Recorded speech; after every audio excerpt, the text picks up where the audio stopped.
Hi, I'm Bill Coleman. I'm here with the Wasatch Back Economic discussions that have been going on all day. It's been a fascinating kind of experience to get everybody talking at the same time, all the cities, all the counties of the Wasatch Back, and so much in common that they have.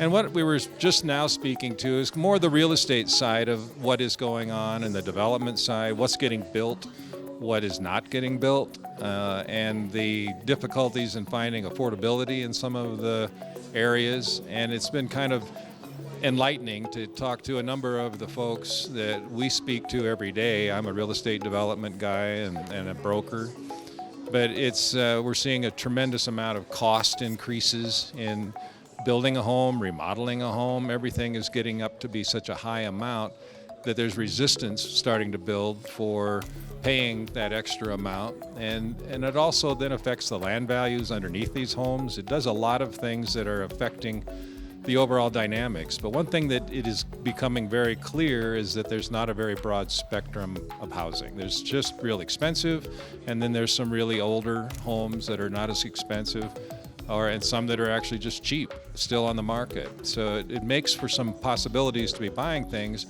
but we're missing a big middle market for middle America, for middle Wasatch Back income producers, and also the job people, the ones that really need it. They don't have to live in a deed-restricted apartment someplace, and then from there have to jump into an $800,000 house.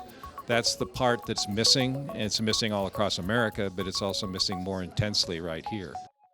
We're hoping that this kind of meeting, though, gets all of the agencies talking to each other more. It helps us to take a look and see what's most needed, and the soonest it can be done is probably not too soon.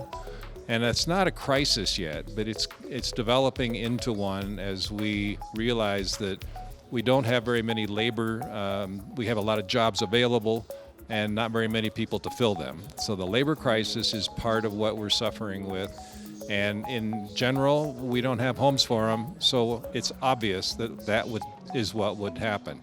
And it has. So we're now having to deal with all those issues, and the cities are working hard to try to build the housing.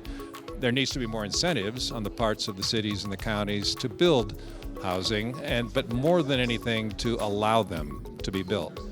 And it's hard because a lot of people don't want apartments in their backyard, or they don't want something to happen, or it looks like their village is growing too fast. We realize that.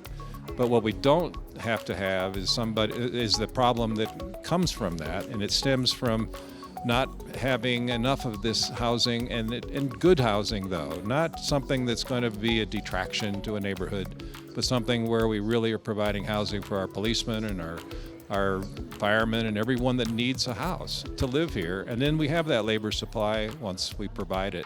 So this has been a real good experience for everybody, I think, to have this happen. Last year's was good.